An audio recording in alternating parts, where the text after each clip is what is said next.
Helo a croeso i Galesgon Marian. Heddiw, da ni ym Mhwllheli. Heddiw, da ni ym Mhwllheli. A da ni'n mynd i edrych ar yr arwyddion da ni'n gallu gweld o gwmpas Pwllheli. Da ni'n mynd i edrych ar yr arwyddion da ni yn gallu eu gweld o gwmpas Pwllheli. Dyma arwydd yn dangos y fynedfa i un o faria a llefydd bwyta Pwllheli. Dyma arwydd yn dangos y fynedfa i un o fariau a llefydd bwyta Pwllheli. Dach chi'n adnabod y bar? Dach chi'n adnabod y bar? Rŵan, da ni'n dweud mynd. Ond ers talwm, myned oedd y gair. Myned oedd y gair ers talwm. Rŵan, da ni'n deud mynd. Ond, ti dal yn gallu gweld myned mewn rhai geiriau, fel mynedfa. Ti dal yn gallu gweld myned mewn rhai geiriau, fel mynedfa.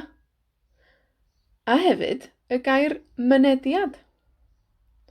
Mae fa ar diwedd gair yn dangos i ni mai lleoliad ydi o, lle ydi o. Mae fa ar diwedd gair yn dangos i ni mai lle ydi o. Felly, mynedfa, lle i fynd, neu lle i fynd i mewn.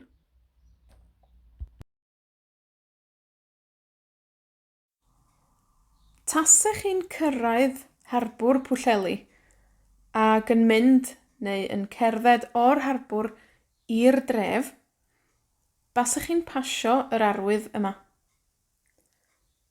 Tasech chi'n cyrraedd harbwr Pwllheli ac yn mynd neu yn cerdded o'r harbwr i'r dref, basech chi'n pasio yr arwydd yma.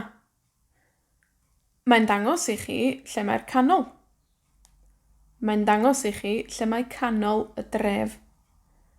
A mae tref yma wedi treiglo ar ôl y, achos mae tref yn air benywaidd.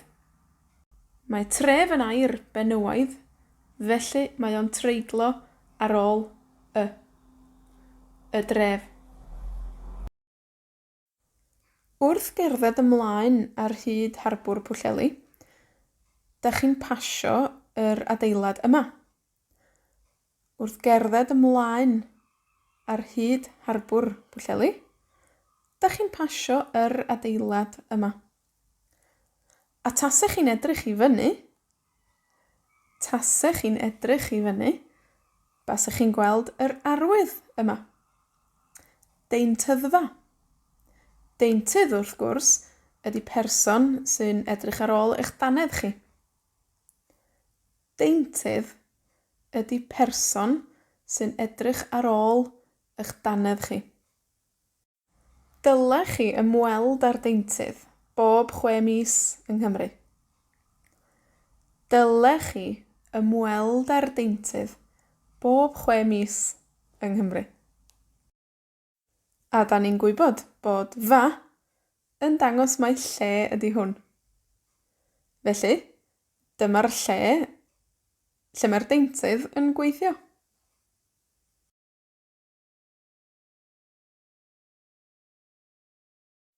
Mae gan bob siop amseroedd agor. Mae gan bob siop amseroedd agor. Weithiau mae nhw ar y ffenest neu ar y drws, ond weithiau dydyn nhw ddim. Weithiau mae nhw ar y ffenest neu ar y drws, ond weithiau dydyn nhw ddim. Amser ydy'r unigol. Amseroedd ydy'r lluosog. Amseroedd agor y busnes yma ydy o ddydd Llun i ddydd Gwener, 7:30 tan 5. O ddydd Llun i ddydd Gwener, 7:30 tan 5. Mae nhw'n agor ar ddydd Sadwrn hefyd. Ar ddydd Sadwrn, yr amser agor ydy 8:00 yn y bore tan 6:30. Mae'r busnes yma ar agor ar ddydd Sadwrn o 8:00 yn y bore tan 6:30. Dydy busnesau a siopau yng Nghymru ddim yn arfer cael siesta. Dydy siopau a busnesau yng Nghymru ddim yn arfer cael siesta. Mae'n arferol i siopau gau am 5:00 y pnawn.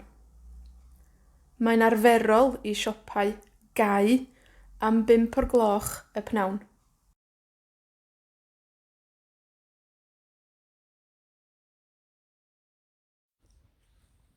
Pan dych chi'n gweld arwydd efo wch yn y dref, dych chi'n gwybod mai gorchymyn ydi o.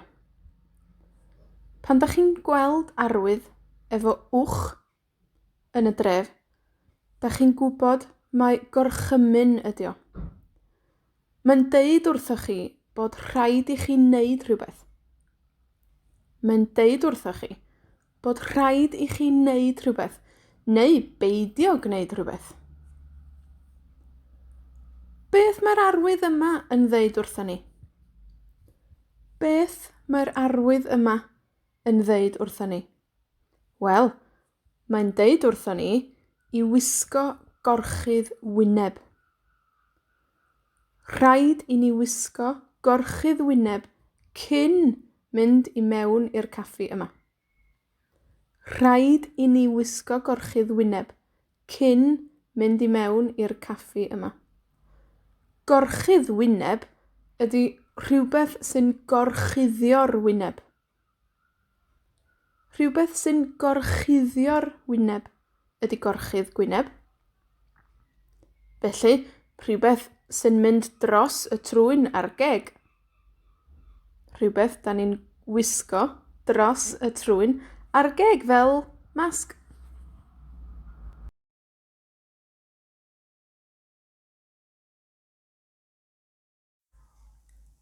Mae 'na lawer o arwyddion yn dweud wrthoch chi i beidio gwneud rhywbeth. Fel yr arwydd yma ar y traeth ym Mhwllheli. Ar yr arwydd yma, sydd ar y traeth ym Mhwllheli, dach chi'n gallu gweld dim cŵn. Chewch chi ddim mynd â chŵn ar y traeth yma. Chewch chi ddim mynd â chŵn ar y traeth yma rhwng mis Ebrill a mis Medi. Ac edrychwch ar y gosb. Tasech chi'n cael eich dal. Tasech chi yn cael eich dal efo ci ar y traeth. Basech chi efallai yn cael cosb o 1,000 o bunnoedd. Basech chi efallai yn gallu cael cosb o 1,000 o bunnoedd. Tasech chi yn cael eich dal efo ci ar y traeth.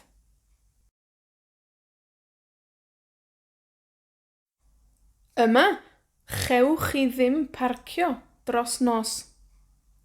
Chewch chi ddim parcio dros nos yma. Da ni'n dweud dros nos i ddweud trwy'r nos, fel dros y penwythnos. Chewch chi ddim parcio yma dros nos.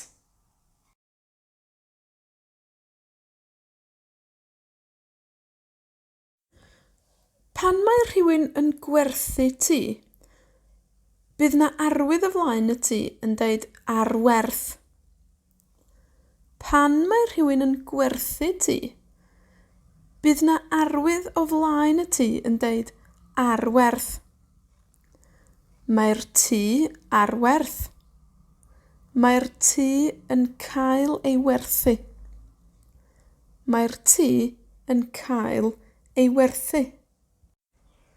Ar ôl i'r tŷ gael ei werthu, bydd arwydd arall o flaen y tŷ.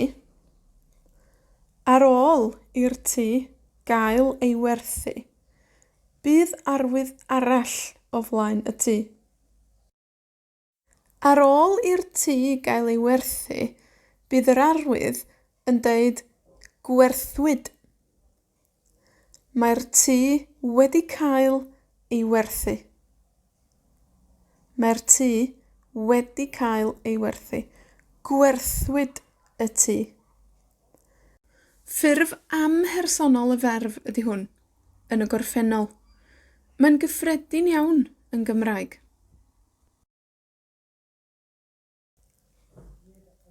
Os ydi'r tŷ wedi cael ei werthu, wel, mae rhywun newydd wedi prynu'r tŷ. Os ydi'r tŷ wedi cael ei werthu, mae rhywun newydd wedi prynu'r tŷ.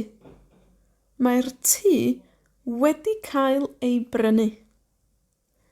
Mae'r tŷ wedi cael ei brynu.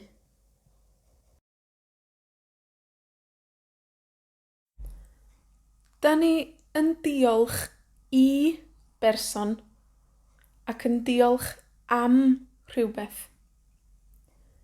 I bwy mae'r diolch yma? Wel, diolch i chi. Ac am beth mae'r diolch? Mae'r diolch am alw. Felly diolch i chi am alw yn y dre. Mae am yn achosi treiglad meddal, felly mae galw wedi treiglo yma. Da chi'n debygol o weld arwydd fel hyn. Da chi'n debygol o weld arwydd fel hyn pan da chi'n gadael y dref. Da chi'n debygol o weld arwydd fel hyn pan da chi'n gadael y dref, neu pan da chi'n gadael siop. Ella basach chi'n gallu gweld arwydd yn deud diolch i chi am siopa yma. Ella basach chi'n gallu gweld arwydd yn deud diolch i chi am siopa yma. A diolch i chi am wrando a gwylio y fideo yma.